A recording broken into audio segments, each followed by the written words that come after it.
People always ask how I balance my family life with 400 shows a year. I'm just doing what I love with the people I love. It's my magic life.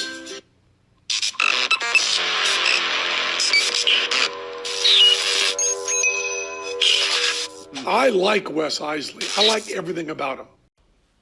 All right, on today's show, we have a guy that I've known for over 25 years. I did the math, Natalie. Over 25 years. That's a long time. I met this guy when I was a teenager working in a magic shop. He's a businessman, a past pro basketball player, now a color man for basketball games. And my favorite part, he's also a magician. Everybody, it's Jimmy Miller. What's up, Jimmy? How are you? Wes and Natalie, how are you guys doing today? We're doing good, man. Can I call you a pro basketball player? You played overseas. You got paid for it. You're a pro basketball player, past pro basketball player, correct? Well, yeah, the key word there is retired pro basketball player. All right, well, it's Because still... I don't do it any longer, right? But, it's still pretty cool. Yeah. I mean, that's awesome. How many people can say they're a pro, anything, any player, so... Basketball, football, baseball. Right. There's a lot of people out there on that Yeah. bucket list that never got that accomplishment, man. Yeah, that's awesome. Well, thank you. Yeah, I was fortunate to be one of the few, I guess, that could say that they could play a sport and do it at a high enough level to give me the opportunity to really travel the world. So for that, I am grateful. Yeah. So, Jimmy, you grew up in West Virginia, correct? That's right. What part of West Virginia? Yeah, I grew up in a small little town. When I tell people that, they go, "Was there a big town in West Virginia?" But Princeton, which is down in the very southern part of the state, for those who are familiar with West Virginia, it's south of Beckley. It's probably a couple hours south of Charleston, which is the state capital. So, I've still got family and friends that live there, and that's kind of where I grew up and was influenced on so many different ways. So, the first thing anybody notices about you when you enter a room, I mean, you know what it is. How tall are you? Yeah, I'm 6'8", so that's it's kind of average when you look at the former basketball players or even current basketball players, right? 6'8" is a pretty average height. So I was probably the taller kid in school from when I was probably starting in sixth grade. I was probably a head or so taller than all my classmates, and that probably was true up to 10th and 11th grade. And then by the time I was in 12th grade, there were a couple other kids in the school that were probably my height, and I think we all played basketball.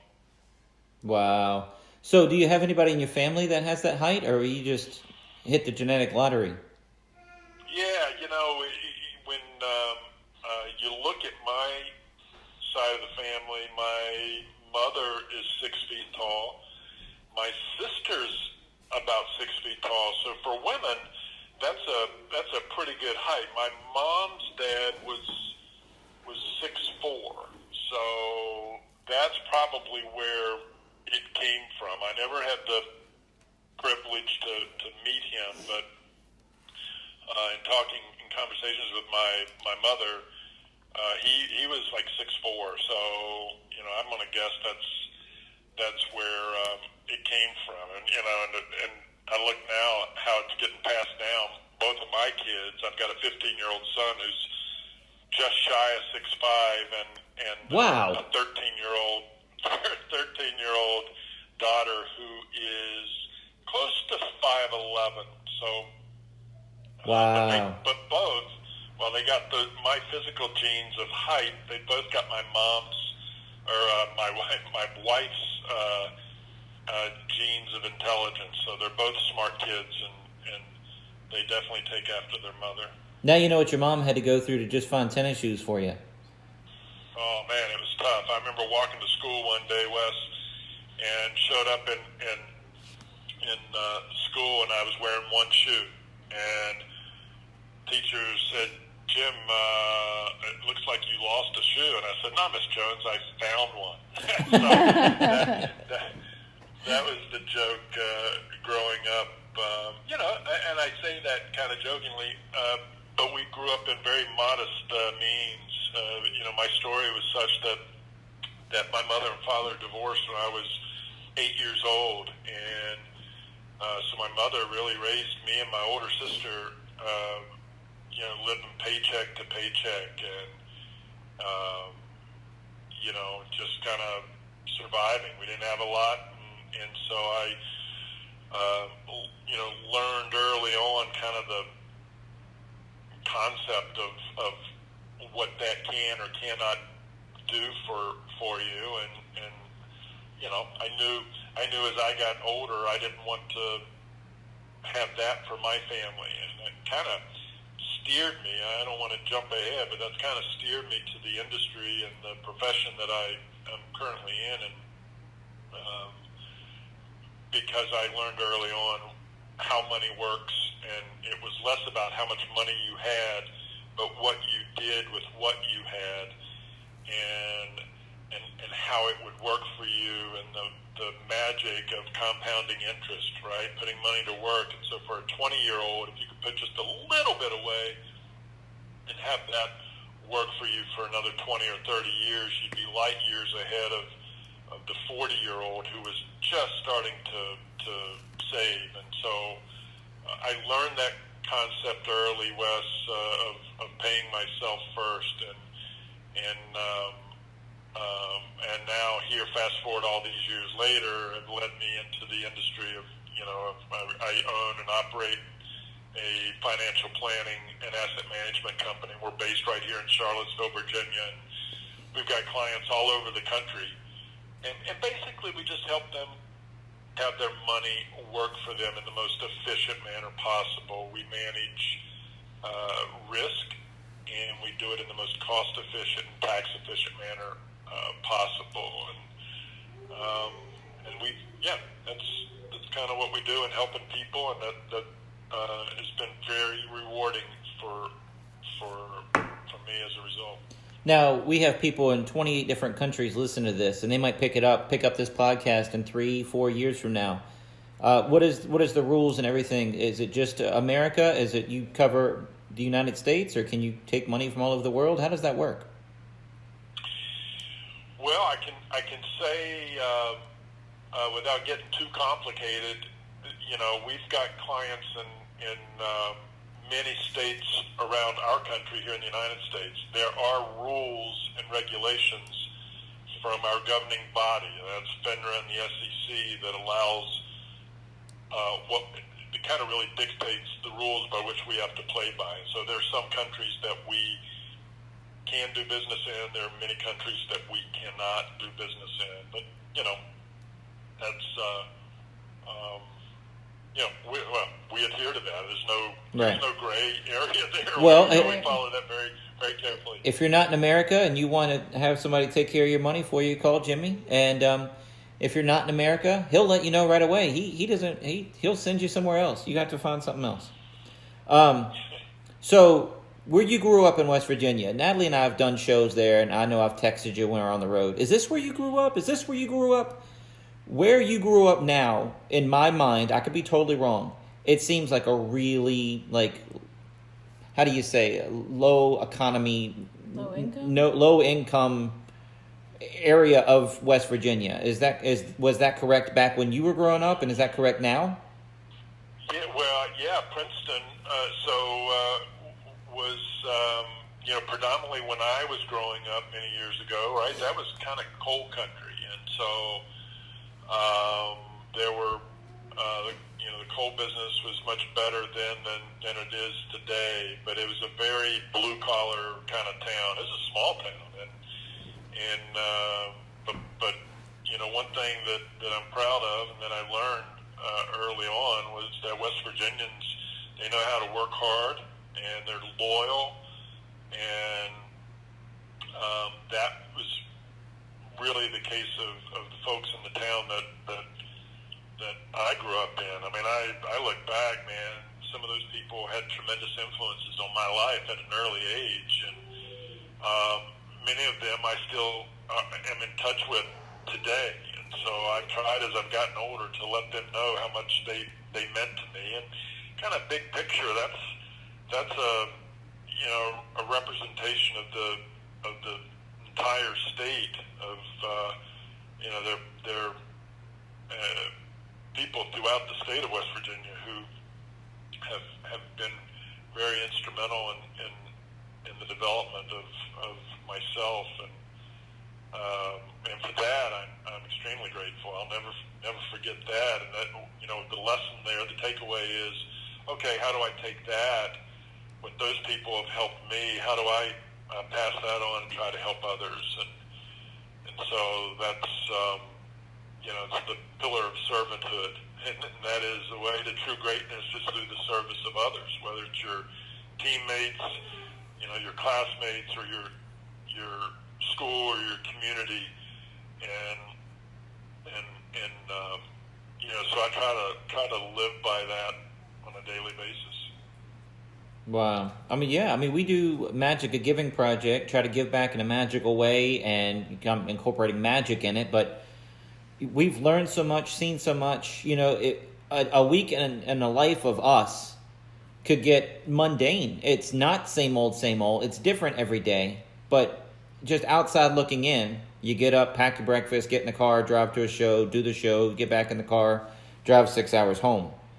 But when we are able to go to a soup kitchen and serve others and, just do some close-up magic for those people and put smiles on their faces, man, it does everybody good. And it does us, I think, way more than it does them. We love it. Yeah.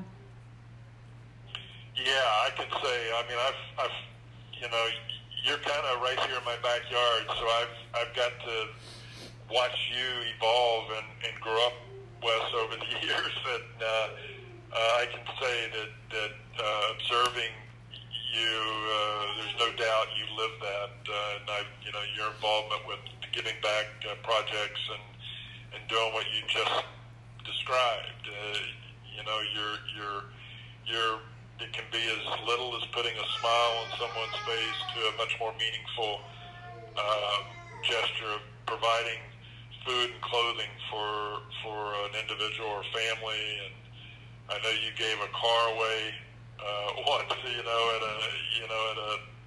to someone that was worthy of a new car, and things like that. That's what I've seen you live that, and that's kind of what I think this whole thing we're doing is really kind of all about, right? Is how we take what we've learned and pass that on to help others. I say it all the time because the car is the easiest one to explain to people. But long after that car is dead and gone, that family will never forget that magician walking into their lives and doing that for them. That's something to be with them the rest of their lives. Yeah? You got that right. Yeah. All right, so you grew up in West Virginia. You were basketball player, real tall, only had one shoe. Poor kid. You end up going to UVA, and is that where you met your wife and you just fell in love and stayed there? How'd you end up staying in Charlottesville? Because you went to University of Virginia to play basketball. Yeah, well, there's a lot of real estate between going to school at UVA and eventually meeting my wife. So, okay. I thought you met her in college. No, we both went to UVA, but at different times. And okay. So, I don't want to, I don't spend too much time, but, going to UVA and having the opportunity to play basketball there was fantastic because, one, I was getting a fantastic education from one of the best public universities in the country, and secondly, I was going to get to play a high level of basketball, playing in the Atlantic Coast Conference and playing against some of the greatest players to ever play the game. When you look back, from Michael Jordan, Sam Perkins, James Worthy, who played at North Carolina, playing against Lem Bias, who played at Maryland, and teammates with perhaps the greatest of them all, and Ralph Sampson, who was a 3-time National Collegiate Player of the Year. He's in the College Basketball Hall of Fame. He's in the NBA Hall of Fame. You know, being able to play with him and my teammates that you know, I played with was a phenomenal experience. We played at a very high level. Allowed me, this kid from West Virginia, to go and travel and see many parts of the world, you know, playing basketball. And in college, I mean, I look back, we played in Hawaii, I think 3 times, and I'd never been to Hawaii. How might, you know, and certainly at all these different places within the United States. But we also went to Tokyo, Japan, you know, and wow, while you were in college.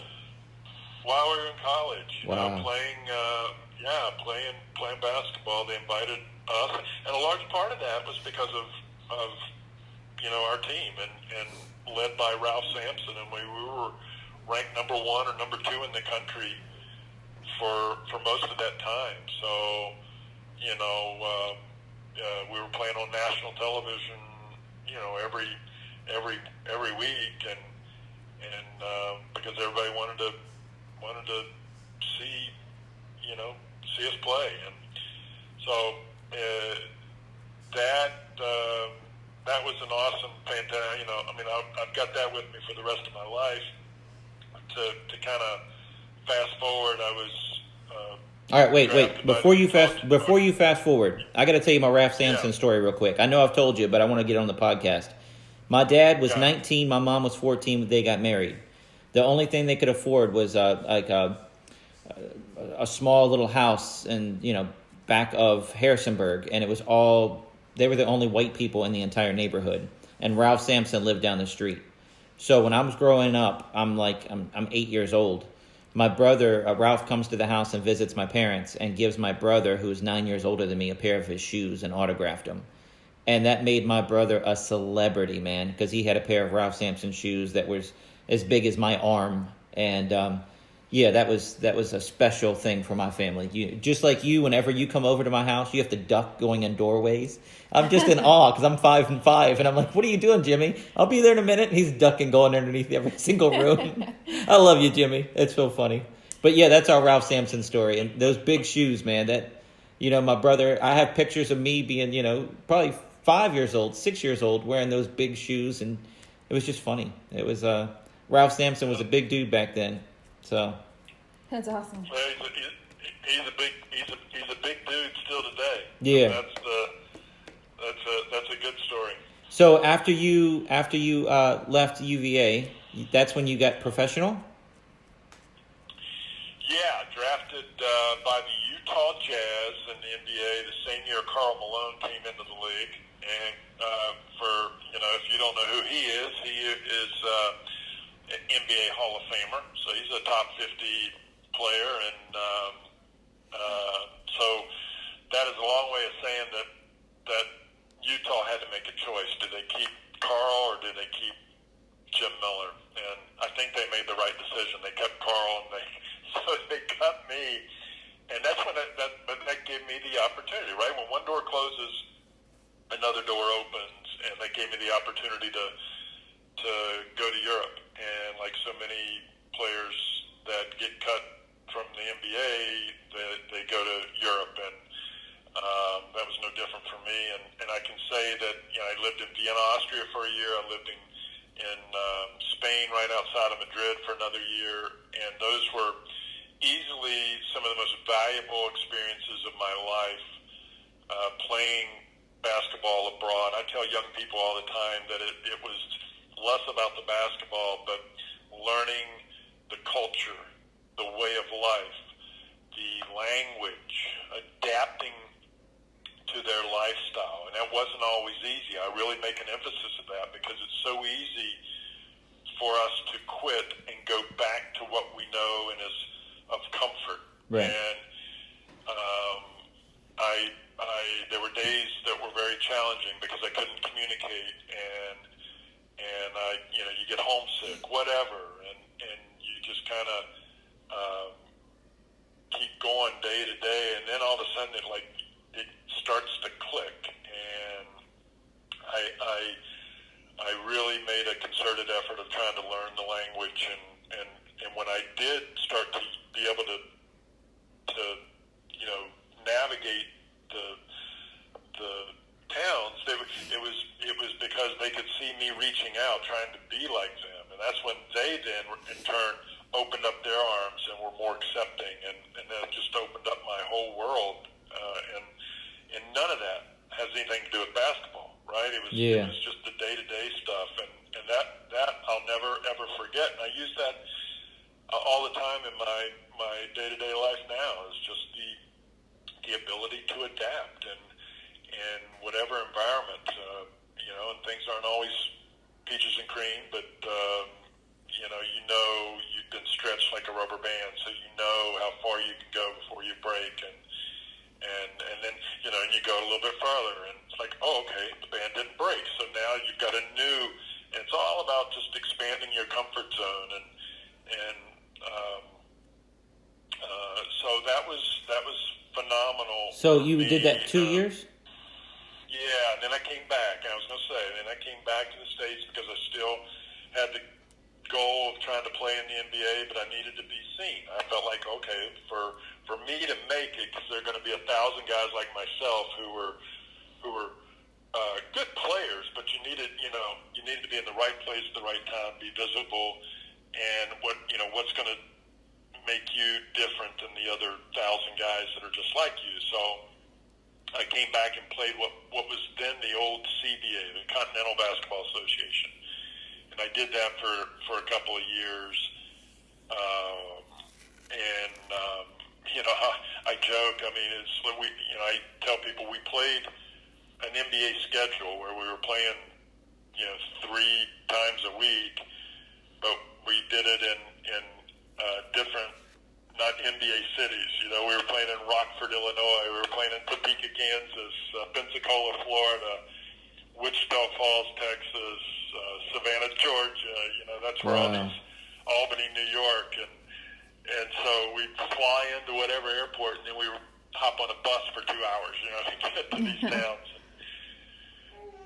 But that was all part of it. It was all part of the experience, and I'll look back on it with fond memories,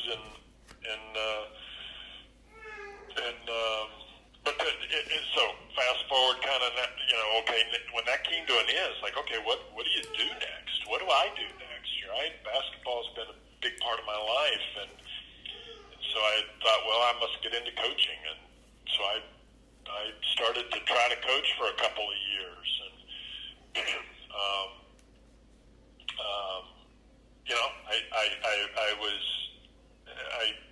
I wanted more. Is this high school level, or is this? Yeah, both. So I started, when I came back, and when that year, Wes, when we kind of ended my playing career, it's like, okay, what do I do next? It was okay. Maybe I can go back to Europe, and so I was still working out and training. I was doing some of that back home in West Virginia, and that's where I volunteered as a coach at my high school for a year. When and I got calls to go back to Europe and play, like in Belgium and different countries that I, having been over there before, I knew what was kind of maybe a good situation and not so good situation. So I opted to I turned down some of those. In hindsight, maybe I should have taken one just to get back over into Europe, and then I could have played for 10 years and but I didn't. But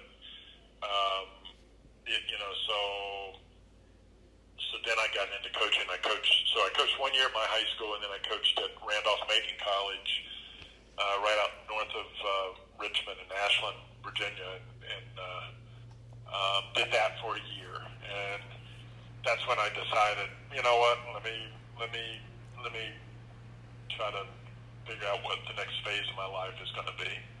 All right. So when you were overseas for 2 years performing over there, or playing basketball over there, my first gig away from home, I was 18 years old, just graduated high school, And my gig, Jimmy, was a month and a half away from mom and dad.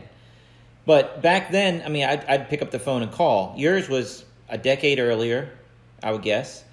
And, I mean, picking up a phone from Europe to call home was a lot more expensive. They didn't have FaceTime and Zoom. Did you get homesick? How'd you keep in touch with everybody at home? Or you just severed all ties till you were back? How did that work? Yeah, it's a great question because you're right. Social media didn't exist back then. There was no internet yet. It's crazy to say that out loud. And so, and you're right. It was very expensive to call, the states, and so you really didn't do it. And I kind of just put my head down and said, okay, let's make the best of it. And I just tried to meet new people and be engaged and fully, committed to my day-to-day. And, and a day would turn into a week, and then a week would be, 4 weeks. And it just kind of went like that. But that's part of what I was talking about, where it was hard. The first 3 months was really kind of challenging because I didn't have the opportunity to come home at the end of my day and share it with anybody. And so there's, you're outside of your basketball team. You were alone a lot.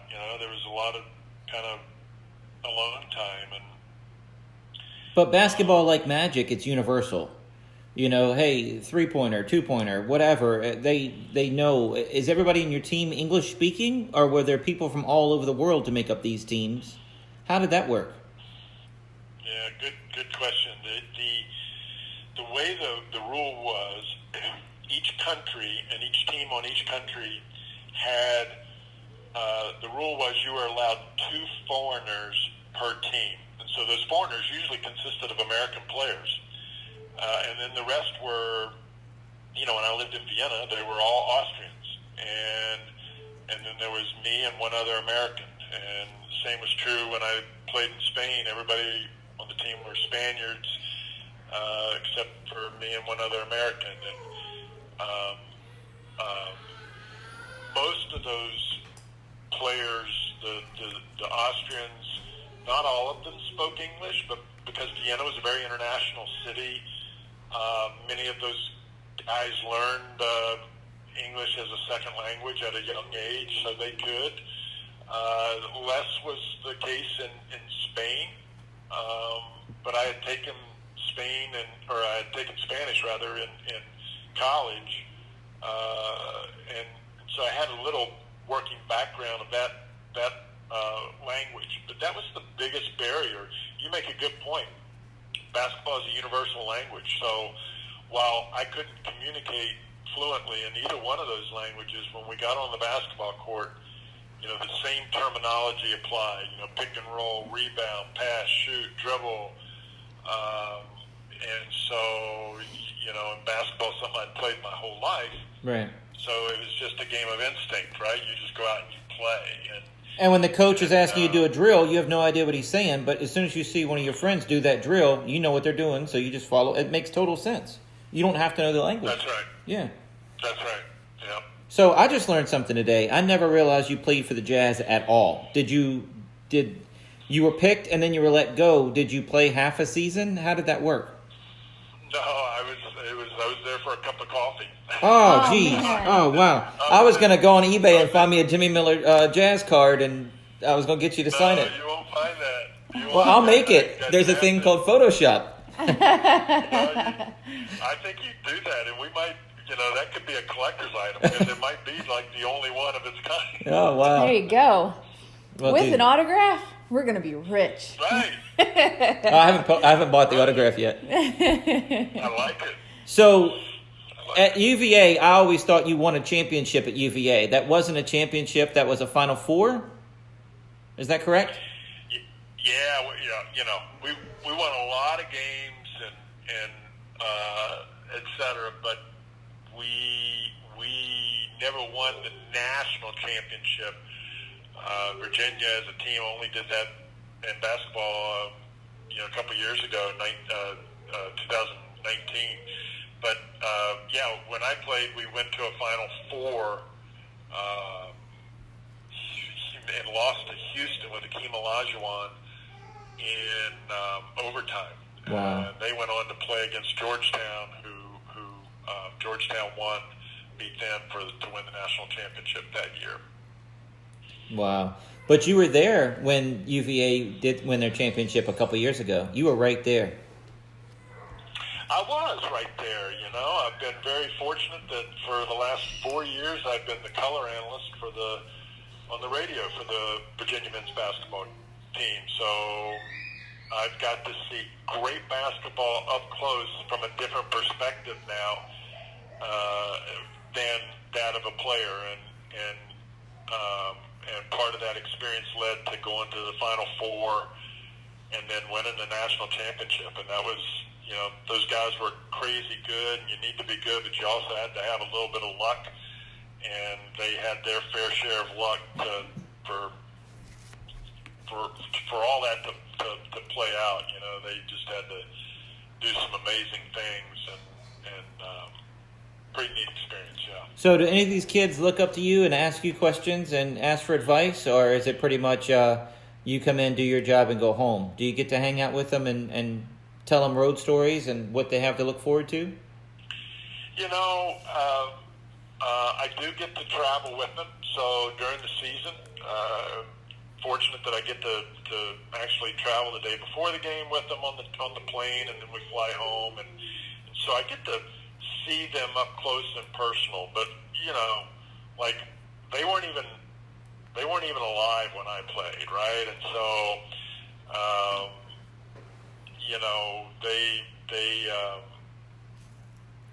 we get a chance to talk. I mean, I get a chance to talk with them, about financial literacy stuff. There you go. What me and my firm does right now, and they've got plenty of other people to talk to them about basketball specific, but one of the things that I can help them with, and other young people who are in their position, is that with financial literacy and just about making good decisions, sound decisions, understanding the differences between, what's an individual stock versus a mutual fund versus an ETF, basic concepts of as we talked about earlier, paying yourself first, compounding interest, how do credit cards work, all those things. And if we put them all down on paper, right, we could come up with 50 different subjects or topics, and you can't cover all that in one session. So it's a kind of evolving, very fluid process. But it sounds like that I think is one we needed to be talked about. It sounds like Miller Financial Group needs a podcast. That's 50 episodes right there. You know what? We'll talk offline. You can point me in the right direction. You might be right. I'm serious because, I mean, I'm as illiterate with that stuff as I am with basketball. When you tell me all this stuff, I had to crowbar in my Ralph Sampson story. Number one, I have a picture of me of blonde hair being 6 years old in those ginormous shoes. But number two, I mean, I know Michael Jordan. I've heard Akeem Olajuwon, but I couldn't tell you anything about him. I couldn't tell you if he had facial hair or not, if he was bald or not. I don't know what team he played for. I don't know anything. I've heard the name before. I know nothing about that stuff, and I'm the same way with stocks. I just go buy stocks, and I have a little portfolio, but I'm just randomly buying stuff. I know it's not good to tell you that, but I don't know what the heck I'm doing, Jimmy. Anyway, so we need your podcast. I'll be right there. I'll be your first subscriber, man. Yeah, I mean, your point's a valid one, Wes. I mean, really, what you're saying is that, I can speak for myself. I mean, all those years ago when I was in college, nobody pulled me off the side and said, "Hey, here are 4 or 5 action items that you should do today as it relates to your money and potential money and all." I didn't have any of that. So it's all about trying to educate young people on financial literacy of the things we just talked about. So your point is a good one, and it's one that we need to continue to talk about and explore with people for sure. So, and that's Miller Financial Group. And what's the website? Miller Financial Group, themillerfinancialgroup.com. So if you guys get a pen and paper, write themillerfinancialgroup.com down. Check it out. Podcast is coming soon. We're going to talk as soon as this thing's over. So let's get into magic a little bit, Jimmy. How'd you get started in magic? Gosh, I forgot what we were going to talk about.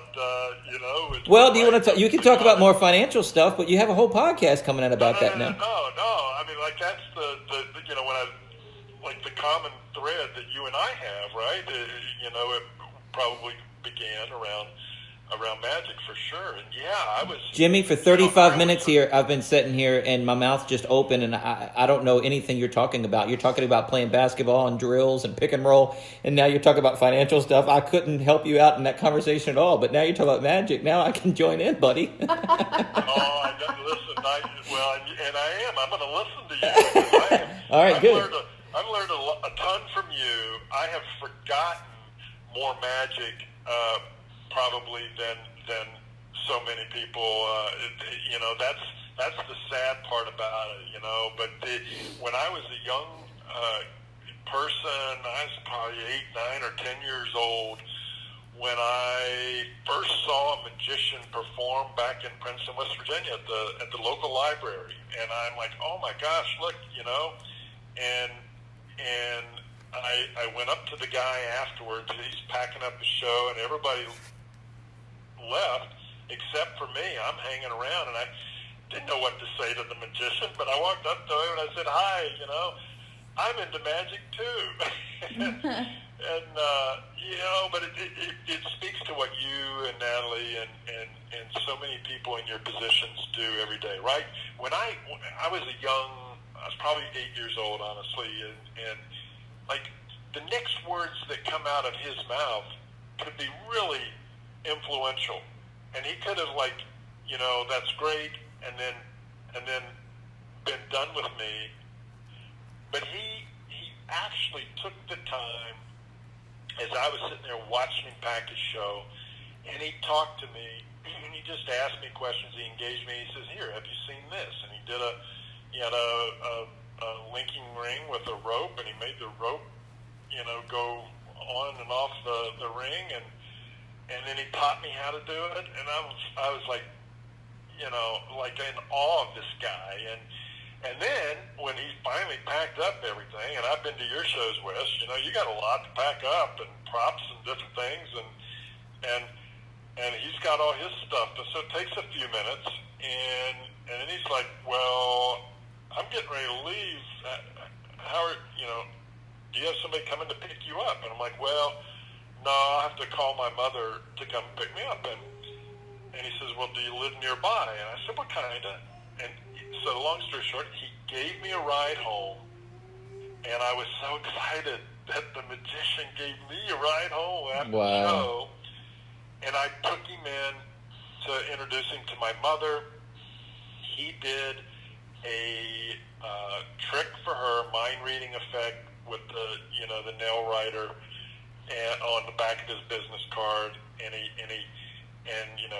asked my mom to think of a number between 1 and 10, and then she said it, and he handed the card to her, and like that left a lasting impression on my mind. It blew her mind, and then we like now we were friends all of a sudden. And this guy's like, I'm 8 years old, right? He's an adult, and but I'm gonna finish the story. I want to run this out because he had such a profound impact on my life, and it's not the guy who you think where I'm going to go with this, but it through him I met the other guy. But this guy, he took me to see David Copperfield for the first time. He took me to see Harry Blackstone Jr. For the first time, and I never missed one basketball practice in my life, and I Harry Blackstone Jr. was performing at the Roanoke Civic Center in Roanoke, Virginia, and that was like 2 hours away from where I lived, and in the middle of the week, and I missed a basketball practice in high school to go to this show with this magician. So I'm proud of you. I'm proud of you. You had your priorities in the right place. Listen, this guy, Bill Smith, his ordinary name as you can come up with,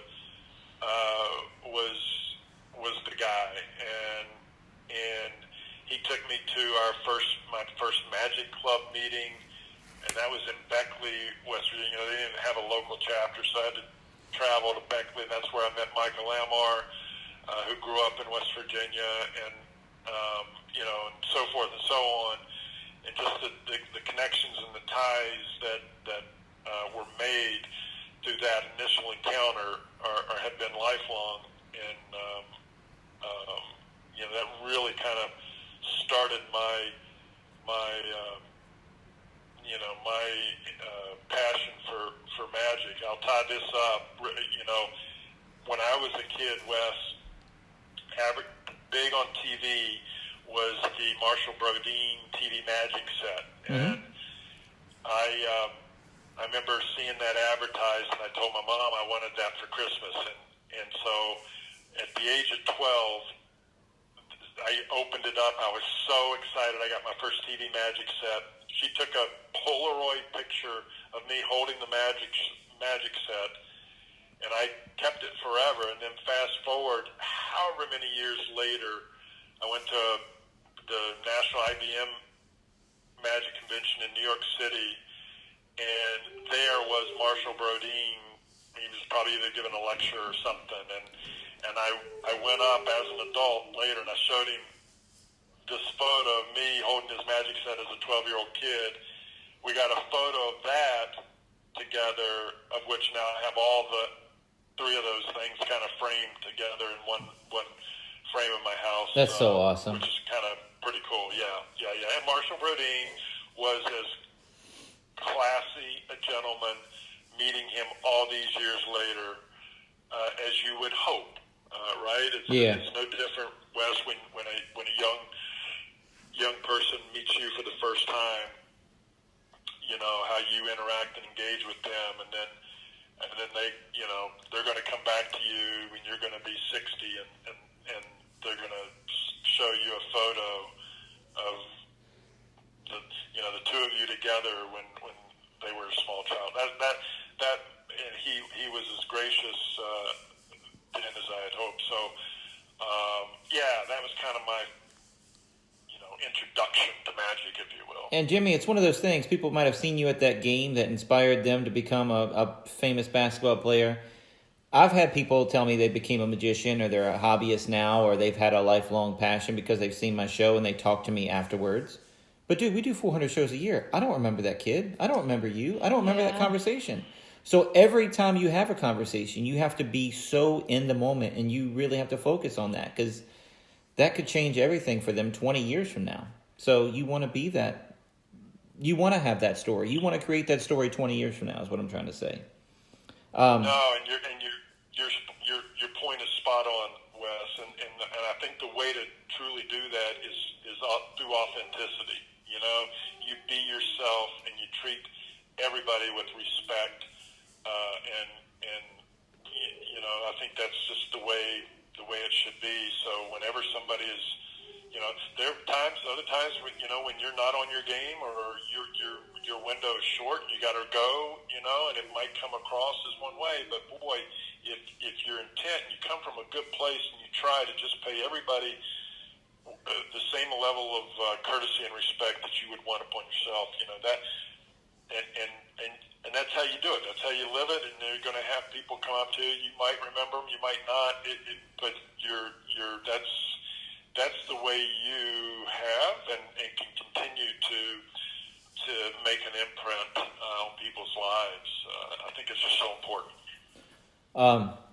Absolutely. We saw it happen in Vegas at a show that's no longer there, and the little kid had his arm around the magician, and the mom's taking the picture, And the magician put his hand, like he reached out with his left hand over the kid's face and said, "I'll be with you in a minute, Debbie," or whatever. And then he put his hand back around the kid.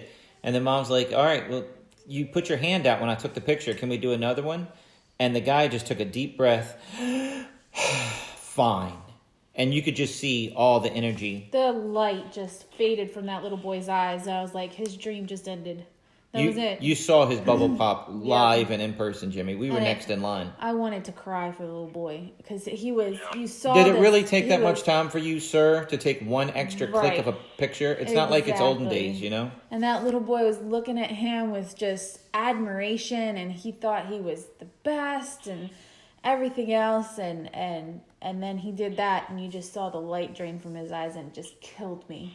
It killed me. It was awful. Jimmy, just like you being cut from that game and that happening, and we saw it, I truly believe everything happens for a reason. That kept us very much aware and on each other about it too. Right. You know, to let Natalie know, "Hey, Natalie, you're over there. I know you're overwhelmed at the selling table, but I need you to smile a little bigger," you know? And she just focused on making change, but you need to smile. People might think that you're in a bad mood or something, and we're on each other too. Right. Because those moments because are fleeting. it can get busy, and there's been a couple of times where I'll be like, "Hey, Wes, psst, look, there's that little boy right over there. He's been trying to get your attention for like 5 minutes." And Wes is great because he won't realize that little boy has been trying to. But when I bring it up, he goes, "Oh my goodness. Hey, buddy, I'm sorry. I didn't hear you." And he's all full attention to that little boy now. And I think that's awesome. So, because, I mean, you're absolutely right, Jimmy. That one moment can change somebody's life and the way that the path that they take from that point forward. So, yeah. I think that's what makes you guys such a great team working together.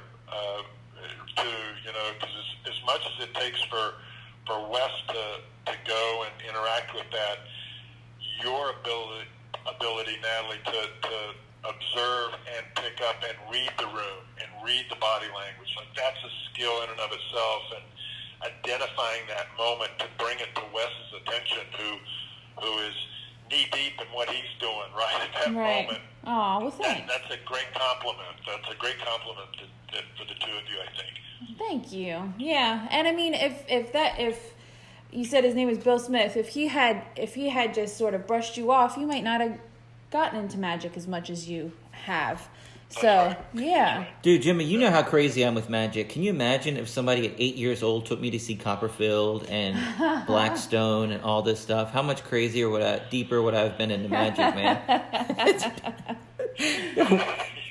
Everything happens for a reason, Jimmy. I don't think there is any deeper. Man, I had nothing. Oh, goodness. That's awesome. So one of the oldest memories I have of you, like one of our first times meeting, I was working at the magic shop, and I remember teaching you a newspaper tear because you were going to do for the National Press Corps at the White House a magic routine. How did you get booked for that, and how did that happen, and how did it turn out? Did you do a newspaper tear?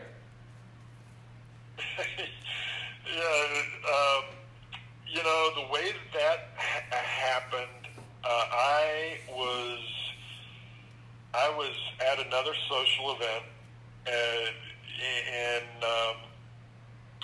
somebody came up to me who said, they knew me. "Oh, you're Jimmy Miller, played basketball in Virginia. Do you still do that magic stuff?" Right? And I said, "Yeah." And he said, "Well, you should contact my wife. She works at the White House. She's the director of the social committee at the White House." And I jokingly said, "Oh, well, I've always wanted to perform at the White House." and he said, "Well, you should call her. I know she's starting to look to hire entertainment for the upcoming holiday season, right? And they have a holiday party every year for the press corps, and they're looking to hire." And so we exchanged numbers, and I remember leaving there and thinking to myself, I'm not going to call the White House and tell this hey, I met your husband, and blah, blah, blah, blah, and he says I should, call. they get a million calls a day, I'm sure. So I kind of just sat on it, and I think a couple of weeks went by when I was at work and my phone rang, and it was somebody from the White House. And, all of a sudden, man, I got these butterflies in my stomach. I was nervous, and it was this guy's wife. And she kind of went through it and said, look, yeah, he said, I should call you. We're trying to do this, trying to hire. Do you have a press kit that you can send me? And I was like, oh, sure, no problem, blah, blah, blah, blah. We exchanged information. I hung up, and I turned to somebody and said, what's a press kit? And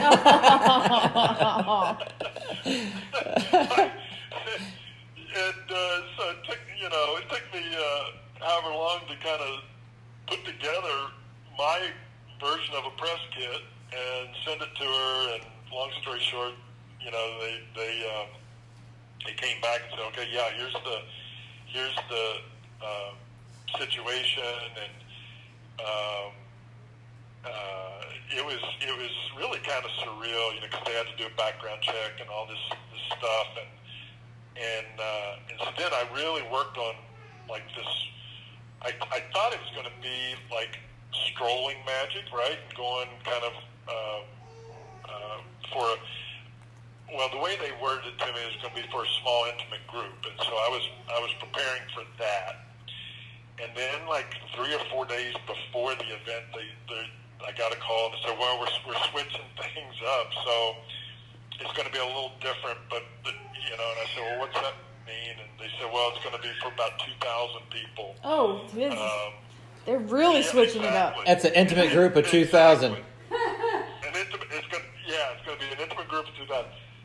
So that really kind of like, okay, that means I was going to be up on a platform, kind of an elevated platform, and you go through this series of questions that you would normally ask. Are there going to be other forms of entertainment? And we're going to have a band and this and that.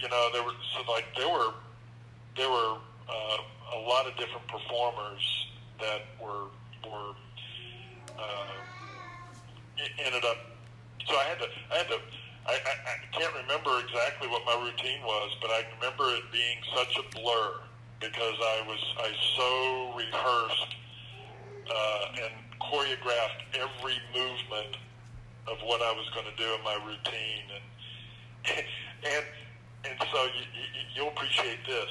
So I'm kind of off the stage to the left, waiting to be called on, and they're talking to me. They're like, okay, when we're ready for you, we're going to introduce you, and you're going to hear your name, and then we'll give you the cue to come out and do your thing.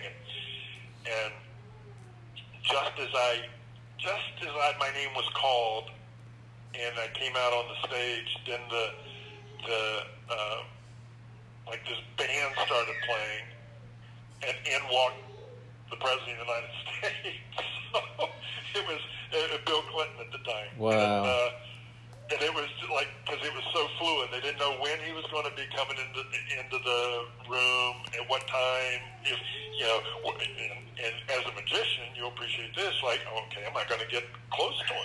I want to be able to have a trick that I might be able to do with him, and that would be a photo op. And so I prepared all these scenarios of if I was going to be able to interact with him or not. I would do this trick or versus that.